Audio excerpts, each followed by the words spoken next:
इस वीडियो के अंदर मैं बात करने वाला हूँ full results of the 2025 mister Olympia.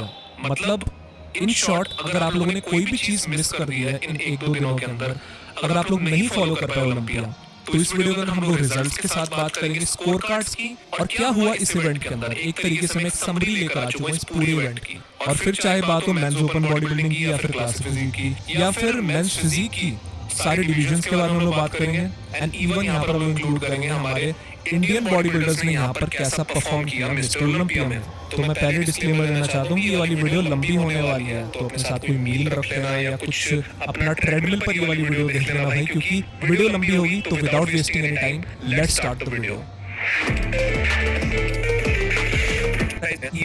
जो कि रॉनी कोलमन ने करी थी 97 ओलंपिया से लेकर 98 में।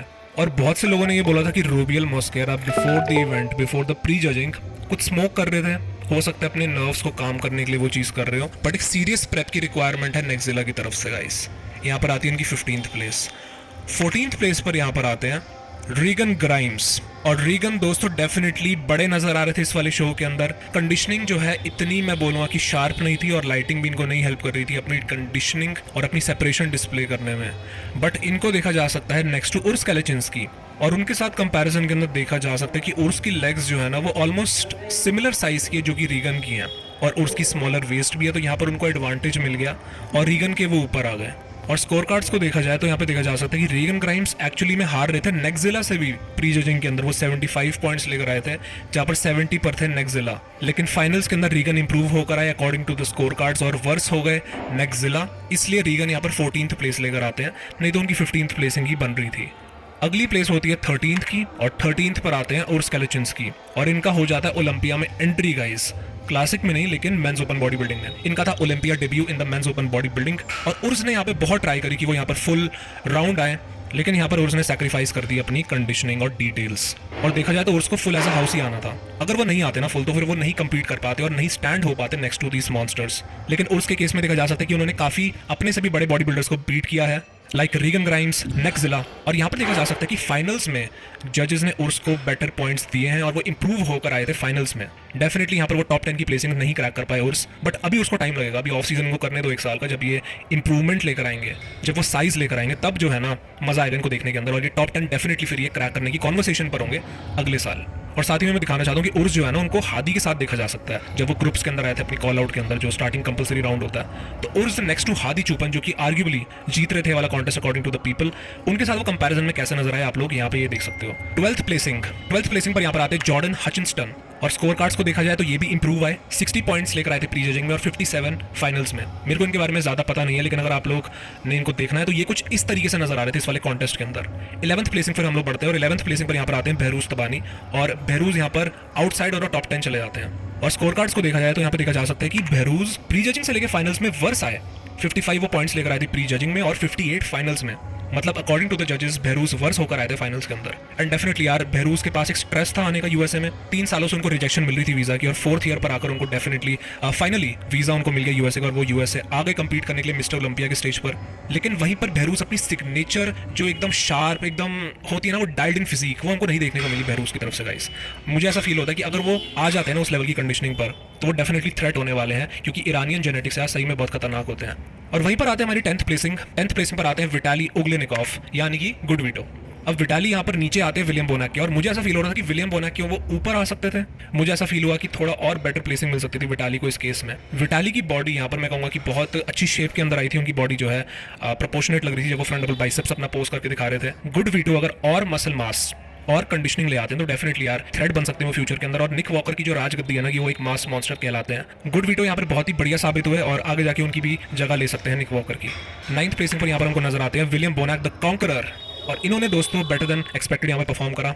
बहुत से लोगों ने यहाँ पर इनको आउटसाइड ऑफ द टॉप 10 इनको रखा, लेकिन यहाँ पर ये 9th प्लेसिंग लेकर आते हैं, मतलब टॉप 10 के अंदर आ जाते हैं। और यहाँ पर हमको देखा जाता है कि ब्रैंडन वर्सेस बोनाक, काफी टाइम के बाद हमको नजर आए बोनाक और ब्रैंडन साथ में अपनी वो राइवलरी दिखाते हुए। और यहाँ पे देखा जा सकता है कि बोनाक यहाँ पे बहरूज को बीट कर देते हैं, और बहरूज ने दुबई प्रो शो का टाइटल जीता था, और वहाँ पर बोनाक को बीट कर दिया था। लेकिन यहाँ पर ओलंपिया में बोनाक ऊपर आते हैं बहरूज के। 8th प्लेसिंग पर यहाँ पर आते हैं टोनियो बर्टन, और one of the best version था ये टोनियो का। प्री जजिंग की बात करी जाए तो फुटेज के अंदर देखा जा सकता है, जहाँ से वाली फुटेज ली हुई है, कि टाइनी वेस्ट, ग्रेट शेप, और इनकी बैक बहुत ही जबरदस्त नजर आ रही थी यहाँ पे, मस्कुलैरिटी से लेकर कंडीशनिंग अमेजिंग नजर आ रहे थे यहाँ पे। और टॉप 8 कोई जोक नहीं होती है यार मिस्टर ओलंपिया के अंदर लेकर आना, और टोनियो ने वो चीज हासिल कर ली फाइनली। 7th प्लेसिंग पर यहाँ पर आते हैं ब्रैंडन करी।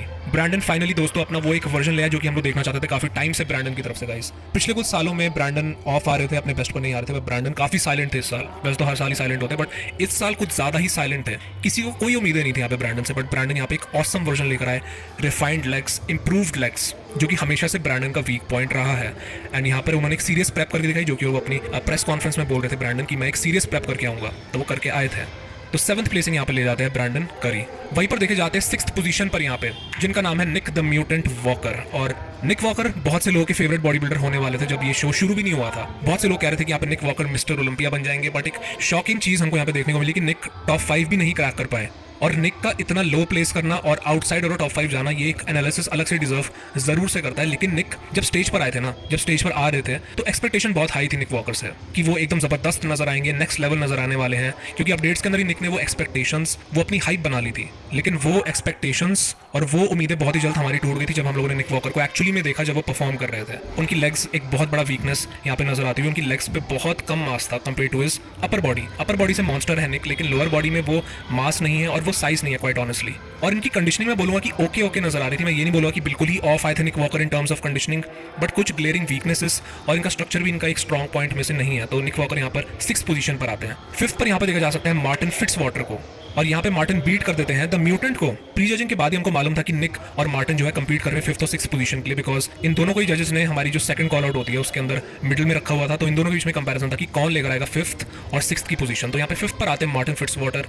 इनकी फिजिक की बात करी जाए तो बहुत ही ब्यूटीफुल स्ट्रक्चर है, राउंड मसल बैली से कैरी करते हैं, इनकी डेल्ट्स बहुत ही एक्सट्रीम लेवल की राउंडनेस। मार्टिन ने यहाँ पे फाइनली जो है बीट कर दिया निक को, और यहाँ पर आते हैं 5th प्लेसिंग पे। Last year I think so 4th पर आए थे नेक्स्ट टू डेरिक लंसफोर्ड, बट यहाँ पे 5th पे चले जाते हैं। और निक वॉकर और मार्टिन के स्कोर कार्ड्स को कंपेयर करा जाए तो यहाँ पे देखा जा सकता है कि I beg you, AI will create more millionaires in 5 years than the internet did in... यहाँ पे देखा जा सकता है कि मार्टिन 1 पॉइंट से जहाँ पर इंप्रूव हुए प्री जजिंग से फाइनल्स में, वहीं पर निक वॉकर 1 पॉइंट से वर्स हो जाते हैं प्री जजिंग से लेके फाइनल्स में। लेकिन उससे फर्क नहीं पड़ता बिकॉज मार्टिन ऑलरेडी आगे थे निक से, अगर प्री जजिंग की बात ही करी जाए तो 26 पॉइंट्स पर थे और निक 29 पॉइंट्स पे। 4th प्लेसिंग की बात करते हैं और यहाँ पर 4th प्लेसिंग पर आते हैं एक शॉकर, ओलंपिया चैंपियन सैमसन दौदा आते हैं 4th प्लेसिंग पर। लास्ट ईयर के विनर इस साल चले गए 4th प्लेसिंग पे। एक सिमिलर पैटर्न देखा जा सकता है कि डेरिक लंसफोर्ड ने भी जब 24 की ओलंपिया में अपना जब वो टाइटल डिफेंड कर रहे थे, उस दौरान 24 की ओलंपिया में उनकी प्लेसिंग 3rd आती है। मतलब डेरिक उससे 1 साल पहले फर्स्ट पर आए थे 23 की ओलंपिया में, और 24 की ओलंपिया में वो चले गए थे 3rd पे। तो एक सिमिलर पैटर्न हमको यहाँ पे देखने को मिला कि फर्स्ट प्लेसिंग वाले हमारे सैमसन दौदा चले जाते हैं 1st से सीधा 4th पे। और जब सैमसन प्री जजिंग के स्टेज पर आते हैं अपना परफॉर्म करने के लिए, अपनी बॉडी दिखाने के लिए, तो मुझे ऐसा फील हुआ कि सैमसन आए थे कंडीशनड फाइनली। सैमसन की बॉडी, उनका फर्स्ट इंप्रेशंस सही में बहुत अच्छा लग रहा था यार। सैमसन की बॉडी अच्छी नजर आ रही थी, फ्लो कर रही थी, कंडीशनिंग उनकी बढ़िया नजर आ रही थी। बट धीरे धीरे जैसे करके हमारी प्री जजिंग आगे बढ़ती गई, उनकी बॉडी फेड होती गई, और यहाँ पर ऑलरेडी सैमसन अपना मॉन्स्टर लुक और अपनी प्रेजेंस लूज कर चुके थे जब ये वाले शो में कंपीट करने के लिए आए। और जब इवन यहाँ पे सैमसन को कंपेयर करा जाता है एंड्रयू जैट के साथ, तो यहाँ पे वो काफी स्मॉल अपर बॉडी के मामले में नजर आते हुए, उनका जो मॉन्स्टर साइज, मॉन्स्टर विथ था, वो कहीं ना कहीं लूज हो गया इस वाली प्रेप में। 3rd प्लेसिंग पर यहाँ पर आए loved by everyone Andrew Jacked. बहुत से लोगों को यहाँ पर इन्होंने एक सरप्राइज दिया। यहाँ पे देखा जा सकता है एंड्रयू के स्कोर कार्ड्स को देखकर कि वो प्री जजिंग से लेकर फाइनल्स में इंप्रूव होकर आए 2 पॉइंट से। और अगर यार एंड्रयू जैट के क्वाड्स अगर मैच कर लेते हैं ना उनकी अपर बॉडी को, अगर इंप्रूव होकर आते हैं उनके क्वाड्स, तो आई डेफिनेटली बिलीव कि वो हायर प्लेसिंग्स के लिए कंपीट भी करेंगे और वो टाइटल के लिए कंपीट करने वाले थे इस साल। बट एंड्रयू की जो लोअर बॉडी है वो नहीं मैच कर पाती उनकी अपर बॉडी के साथ। बट अगर प्योर फ्लो, प्योर स्ट्रक्चर की बात करी जाए तो यहाँ पे एंड्रयू जैट से बढ़िया स्ट्रक्चर और किसी भी बॉडी बिल्डर का नहीं लग रहा था, बिकॉज एंड्रयू जैट की फिजिक यहाँ पे बहुत ही बढ़िया नजर आती हुई, और वो सैमसन दौदा तक को भी यहाँ पर आउटसाइज करते हुए नजर आए in the front relax, in some poses. यहाँ पे वो अपर बॉडी के मामले में सैमसन को भी आउटसाइज कर रहे थे। वहीं पर दोस्तों हमारी 2nd और 1st पर आते हैं हादी और डेरिक। 2nd पर हादी और 1st पर डेरिक। और स्कोर कार्ड्स को देखा जाए तो आफ्टर द फाइनल्स जजेस ने यहाँ पर हादी को ऊपर रखा था डेरिक के, जहाँ पर हादी प्री जजिंग में 9 पॉइंट्स लेकर आए थे, फाइनल्स में वो 7 पॉइंट्स पे चले गए। और जहाँ पर डेरिक 6 पॉइंट्स प्री जजिंग में लेकर आए थे, 8 पॉइंट्स पे वो चले गए फाइनल्स में। तो हादी इंप्रूव होकर आए फाइनल्स में और Derek worse. But pre judging में यहाँ पर अकॉर्डिंग टू द जजेस डेरिक इतने आगे थे कि फाइनल्स के अंदर हादी वो उस गैप को नहीं क्लोज कर पाए। फाइनल्स की यहाँ पे बात करी जाए तो डेफिनेटली यहाँ पर हादी बहुत शार्प नजर आते हुए अगेंस्ट डेरिक। डेरिक की बॉडी प्री जजिंग से फाइनल्स में बहुत ज्यादा वर्स होकर आई थी, बहुत डेरिक यहाँ पर सॉफ्ट नजर आ रहे थे। इवन डेरिक की जो बैक उनका एक स्ट्रॉन्ग पॉइंट्स में से एक हुआ करती थी, उनकी बैक भी उतनी रिप्ड और उतनी डीप डिटेल्स नहीं दिखा पा रही थी। एक और ज़्यादा क्लोज कंपटीशन हमको यहाँ पे देखने को मिला डेरेक और हादी के बीच में यहाँ पर बैक के मामले में इस बार। और यहाँ पर मैं पर्सनली मुझे ऐसा फील हो रहा है कि डेरेक की जो कंडीशनिंग थी फाइनल्स में वो इतनी वर्स आई कि मेरे को यहाँ पर एंड्रू जैग उनसे ज़्यादा बेटर नजर आ रहे थे। और मैं इवन यहाँ पे बोलना चाहूँ कि डेरेक थर्ड पर आ रहे थे, सेकंड पर एंड्रू जैग यहाँ पे नजर आए इन टर्म्स ऑफ कंडीशनिंग। और लोग पूछते हैं ना कि हादी को इतना सपोर्ट क्यों मिलता है, इसलिए सपोर्ट मिलता है बिकॉज वो काफी बार रॉब्ड हुए हैं और ऐसा लोगों को भी फील हुआ है। लोग यहाँ पर हादी को इसलिए भी पसंद करते हैं बिकॉज हादी को बहुत बार जजेस की तरफ से रॉबरी मिली है, रॉबरी हुई है उनके साथ, और तभी यहाँ पर उनको पीपल्स चैंपियन बन जाते हैं वो, क्योंकि लोग उनको एक्चुअली के अंदर बहुत पसंद करते हैं, डिजर्विंग थे वो। एंड लोग यहाँ पर ऐसा भी कह रहे हैं कि मिस्टर ओलंपिया अपनी क्रेडिबिलिटी लूज कर रहा है बिकॉज उनसे इतनी सिंपल जजिंग भी नहीं होती है। हम लोगों ने यहाँ पर डेरेक को देखा था कि वो फाइनल्स के अंदर जब अपनी रूटीन करने के लिए आते हैं तो लास्ट पर आते हैं वो। यूजुअली लास्ट पर बताऊँ कौन रूटीन करने के लिए आता है, डिफेंडिंग ओलंपिया चैंपियन जो कि इस केस में थे सैमसन दौदा, वो लास्ट में नहीं आते हैं, डेरेक लंसफोर्ड लास्ट पर आते हैं। बिकॉज हमको सुनने में पता लगा था कि डेरेक के साथ कुछ हो गया था बैक स्टेज कुछ डेरेक लंसफोर्ड के साथ हो गया था और इस वजह से वो नहीं आ पाए और डिले हो गया था उनकी पोजिंग, जब वो पोजिंग रूटीन अपना करने के लिए आते हैं। और जब डेरेक के कोच से पूछा जाता है कि डेरेक के साथ क्या हुआ था बैक स्टेज, तो ये कुछ जवाब रहता है क्रिस असीटो का। Derek had a little trouble backstage. What happened? Because I know you ran back there. I don't want to. He had some. I don't want to. Something happened. You're asking a question that's a private issue that is not. Well, you can talk about that. I'd rather not. All right, you'd rather not. Let's talk about Hadi Choopan. Yep. Nothing guys, कुछ भी नहीं बताते हैं वो, मतलब कुछ ना कुछ बहुत बड़ी गड़बड़ हो गई थी डेरेक के साथ और बैक स्टेज कुछ ऑफ था डेरेक के साथ, तभी उनका डिले हुआ पोजिंग जब वो अपनी करने के लिए आए थे, अपनी रूटीन करने के लिए आए थे यहाँ पे। देखो मुझे ऐसा फील होता है कि यहाँ पे जो डेरेक को हेट मिल रही है वो डिजर्व नहीं करते हैं बिकॉज डिसीजन किसने दिया, जजेस ने दिया, लेकिन हेट किसको मिल रही है, एथलीट को। तो अगर आपको हेट करनी ही है यार तो जजेस को हेट करो ना, उन्होंने बनाया ना डेरेक को मिस्टर ओलंपिया, तो उनको जाके आप लोग हेट करो और क्रिटिसाइज करो ना। जजेस के पास वो पावर है कि वो लोग हादी को जिता सकते थे बट वो नहीं उन्होंने जिताया। और डेफिनेटली इस साल भी जो स्कोर कार्ड्स हमको नजर आए मिस्टर ओलंपिया के काफी कंट्रोवर्शियल थे फॉर श्योर। ये था दोस्तों हमारा कुछ मेंस ओपन बॉडी बिल्डिंग का रिजल्ट और स्कोर कार्ड्स। नेक्स्ट इसके बाद हम लोग यहाँ पर बात करते हैं क्लासिक फिजिक के बारे में। और रेमोंडिनो ने फाइनली अपना सपना ड्रीम पूरा कर लिया और वो फर्स्ट प्लेसिंग पर आते हैं और जीत जाते हैं अपना पहला Olympia title of classic physique. After Chris Bumstead कौन राजगद्दी संभालने वाला है, रेमोंडिनो होने वाले वो एथलीट। मैं यहाँ पे सबसे पहले शुरुआत करना चाहूंगा ब्रियन एंसली की प्लेसिंग के साथ। ब्रियन का ये आखिरी ओलंपिया होने वाला था, इसके बाद वो रिटायरमेंट लेने वाले हैं क्लासिक फिजिक से और hopefully from the Olympia as well because उनके वर्ड्स के अकॉर्डिंग वो फाइनली जो है रिटायरमेंट लेने वाले हैं। तो ब्रियन को यहाँ पे देखा जा सकता है कि वो यहाँ पर 14th प्लेसिंग लेकर आते हैं और 2 टाइम्स ओलंपिया चैंपियन इतनी लो प्लेसिंग लेकर आ रहे हैं और बहुत ही हैरानी हो रही है ब्रियन को इतनी लो प्लेसिंग के साथ देखने में। वहीं पर लोगन फ्रैंकलिन की प्लेसिंग पर नजर डाली जाए तो लोगन यहाँ पर आते हैं 12th प्लेसिंग पे, मतलब आउटसाइड ऑफ द टॉप 10। अब देखो लोगन जो है उन्होंने आर्नोल्ड क्लासिक में सभी लोगों को सरप्राइज किया था विद इस पैकेज और एक ओल्ड स्कूल लुक के साथ। उनका हेयर स्टाइल यहाँ पर हमको डिफरेंट नजर आया, जो कि वो आर्नोल्ड के अंदर एक डिफरेंट हेयर स्टाइल लेकर आए थे। और यहाँ पर वो क्वालिफाई हुए थे और उन्होंने डिसाइड करा था कि मैं क्वालिफिकेशन लेट लूंगा ओलंपिया की। उन्होंने फ्लोरिडा प्रो जीतकर अपनी क्वालिफिकेशन ली थी और यहाँ पर वो शो हुआ कि अपनी वो पीक मिस कर आए। जो वाव फैक्टर होता है बॉडी के अंदर, एक शार्पनेस पॉप जो होती है मसल की, वो यहाँ पर नहीं नजर आ रही थी लोगों की फिजिक पर। एंड आई बिलीव अगर वो इंप्रूव करके आते हैं अगले साल तो डेफिनेटली उनकी प्लेसिंग और ज्यादा ऊपर आएगी और वो हायर प्लेसिंग के अंदर आएंगे। इवन वो यहाँ पे कंपीट करेंगे टॉप 5 नहीं तो टॉप 6 की प्लेसिंग के लिए। तो ये कुछ रिजल्ट रहता है लोगन फ्रैंकलिन का कि वो प्लेस आती है उनकी 12th। यहीं पे मैं बात करना चाहूंगा हमारे टॉप 5 की प्लेसिंग्स के बारे में और यहाँ पे 5th पर आते हैं नाइल डार्विन। और इनका फेस देखकर और इनके ग्लासेस को देखने के बाद फैंस क्या बोलते हैं, ये तो है क्लासिक फिजिक के नासर।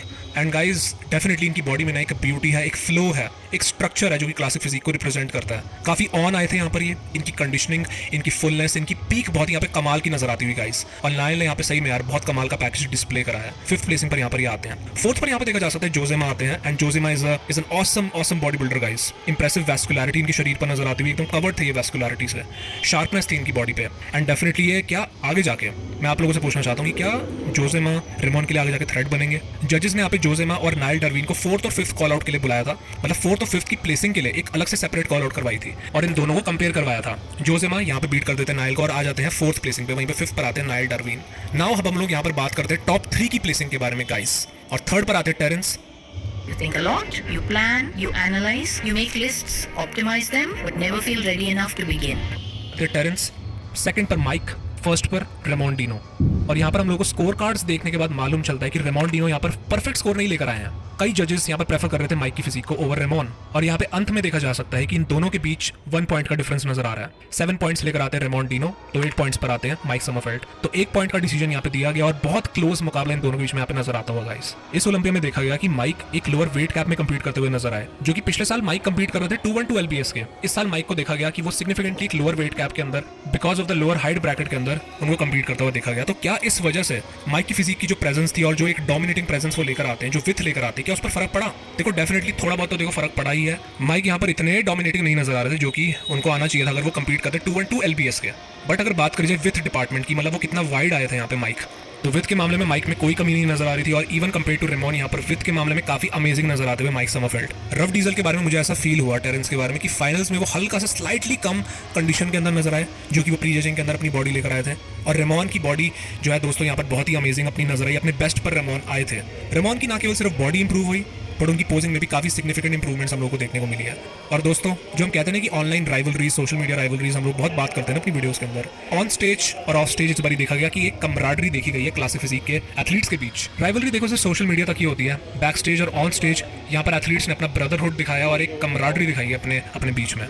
दोस्तों रेमॉन का ये फाइनली एक बेस्ट वर्जन हमको देखने को मिला है। और अब सवाल ये आता है कि क्या रेमॉन कितने टाइम के लिए अपना टाइटल डिफेंड कर पाएंगे, और वो कर भी पाएंगे या फिर नहीं कर पाएंगे। क्या अगले साल माइक जैसे बता रहे हैं कि वो हाइट अपनी बड़ी कर आएंगे और वो कंप्लीट करेंगे 212 LBS के, तो क्या वो एक थ्रेट होने वाले हैं अगले साल रेमॉन के टाइटल के लिए? वो तो देखो रेमॉन पे डिपेंड करता है कि अब वो क्या करते हैं इस टाइटल के साथ और कैसे उसको डिफेंड करेंगे। ऑल्सो मैं यहाँ पे मेंशन करना चाहूंगा अपने Indian Sikh body builder guys, Sumit Gill, the first ever Indian Sikh body builder यहाँ पे compete करते हुए नजर आते हैं ओलंपिया में। एक अचीवमेंट है इंडिया के लिए, compete करते हैं वो क्लासिक फिजिक के स्टेज पर। आज से पहले किसी भी इंडियन ने क्लासिक फिजिक का ओलंपिया में स्टेज पे नहीं compete करा है। और यहाँ पर मैं बोलना चाहूँगा कि इनकी फिजिक अपने बेस्ट पर नहीं आई थी ऑल्दो, बट यहाँ पर वो रिप्रेजेंट कर रहे थे हमारी कंट्री को जो कि है इंडिया। एंड भाई जो है ना, मतलब पाजी अलग से ही नजर आ रहे थे और पता लग रहा था कि हाँ एक इंडियन आया है ओलंपिया स्टेज पे। और इनके रिजल्ट की बात करी जाए तो यहाँ पे 16th प्लेसिंग लेकर आते हैं और इनको सेकंड लास्ट कॉल आउट करना देखा जा सकता है प्री जजिंग में। और यहाँ पर भाई ने इंडिया को रिप्रेजेंट करा, तो मैं यहाँ पे भाई को बहुत बहुत शुभकामनाएं देना चाहूंगा। नेक्स्ट दोस्तों इसके बाद हम लोग यहाँ पर बात करते हैं मेंस फिजिक डिवीजन के बारे में। और यहाँ पर देखा जाता है कि रायन टेरी ने अपना तीसरा टाइटल जीत लिया है और सक्सेसफुली अपना टाइटल डिफेंड कर लिया है। And it wasn't even close. Score cards में देखा जा सकता है कि यहाँ पर रायन परफेक्ट 5 स्कोर लेकर आए, जहाँ पर अली लेकर आते हैं 12 पॉइंट्स। मतलब डिफिनेटिव सेकंड प्लेसिंग उनको नहीं मिली है। मतलब अकॉर्डिंग टू द जजेस, सभी जजेस ने यहाँ पर अली को सेकंड प्लेसिंग पर नहीं रखा था। 13 पॉइंट्स के साथ यहाँ पर आते हैं ब्रैंडन हेंड्रिक्सन। मतलब 1 पॉइंट्स का डिफरेंस था, एक ही पॉइंट का डिफरेंस था अली और ब्रैंडन के बीच में, तो इसलिए यहाँ पर अली आ जाते हैं सेकंड पर। थर्ड पर चले जाते हैं ब्रैंडन हेंड्रिक्सन। और यहाँ पर दोस्तों कोई कहने की बात नहीं, यहाँ पर रायन टेरी अपनी लाइफ की अपना one of the best versions लेकर आए। लास्ट ईयर से मच मोर इंप्रूव्ड, एक हार्डर फिजिक, इनके एब्स एकदम पत्थर जैसे नजर आना शुरू हुए थे और एकदम क्रेजी डिटेल्स अपनी ये पूरी बॉडी पे दिखा रहे थे गाइस। तो यहाँ पे बहुत ही डोमिनेटिंग विक्ट्री यहाँ पर रायन की तरफ से हमको देखने को मिली है। और यहाँ पर ऑल्दो अली नहीं बीट कर पाए रायन को, बट उनका वो बेस्ट वर्जन में से एक नहीं था जो हमको देखने को मिला ओलंपिया में। आर्नोल्ड वाला वर्जन में मच प्रेफर कर रहा था अली का, अगर वो वाला वर्जन आता तो फिर हमको एक कमाल का मुकाबला देखने को मिलता। 4th प्लेसिंग पर यहाँ पर आते हैं एरन बैंक्स। और यहाँ पे देखा जा सकता है कि आंड्रे ड्यू आते हैं 7th प्लेसिंग पर और वो अपनी ड्रीम फुलफिल कर लेते हैं फर्स्ट कॉल आउट पर आने की। उन्होंने अपने कोच को बोला था आंड्रे ने कि मैं फर्स्ट कॉल आउट में आना चाहता हूँ, ये मेरा ड्रीम है इस ओलंपिया में। तो फर्स्ट कॉल आउट में भी आ गए, टॉप 10 में भी आ गए और इवन जर्मनी से भी ऊपर आए हैं वो यहाँ पे। और वहीं पे जर्मनी की बात करी जाए तो ये था उनका लास्ट मिस्टर ओलंपिया। इसके बाद अब वो नहीं कम्पीट करने वाले, वो रिटायरमेंट लेने वाले। और फाइनली दोस्तों आज जर्मनी ने अपना फाइनल ओलंपिया खेल लिया है। 8th प्लेसिंग में यहाँ पे लेकर आते हैं।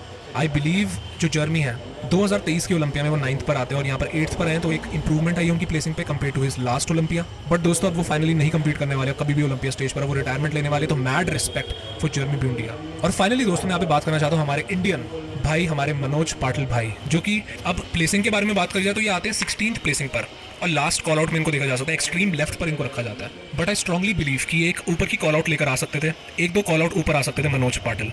यहाँ पर जजेस मेंस फिजिक डिवीजन के अंदर 70 एथलीट्स को जज कर रहे होते हैं और कई एथलीट्स को वो लोग अनदेखा कर देते हैं और ओवरलुक कर देते हैं।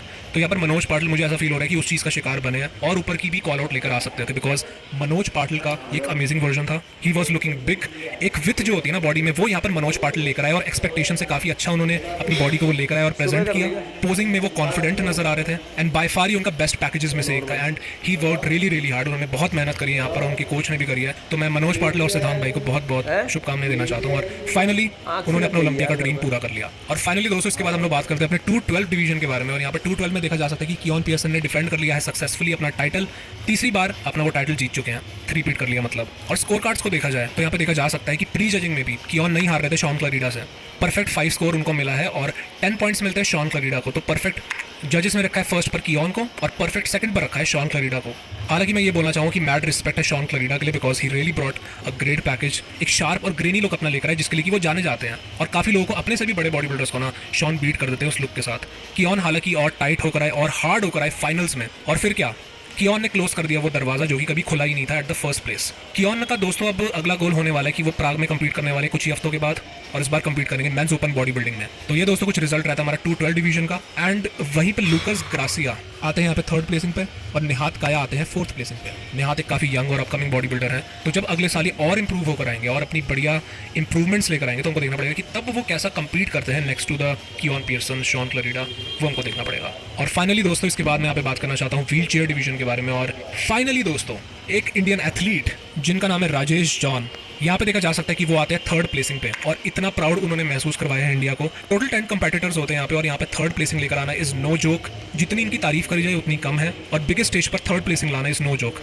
और ऑल्सो मैं आपको बताना चाहता हूँ कि एक आर्नॉल्ड क्लासिक विनर है, ना केवल एक बारी लेकिन ये 2 टाइम्स आर्नॉल्ड क्लासिक विनर है। तो राजेश जॉन ने इंडिया को प्राउड महसूस करवाया है। तो ये था दोस्तों हमारा कुछ स्कोर कार्ड्स और हमारे रिजल्ट्स मिस्टर ओलंपिया 2025 के। मैं जानता हूँ कि बहुत से लोग यहाँ पर गुस्से में है कि यहाँ पर डायरेक्ट को क्यों जिता दिया गया, हादी यहाँ पर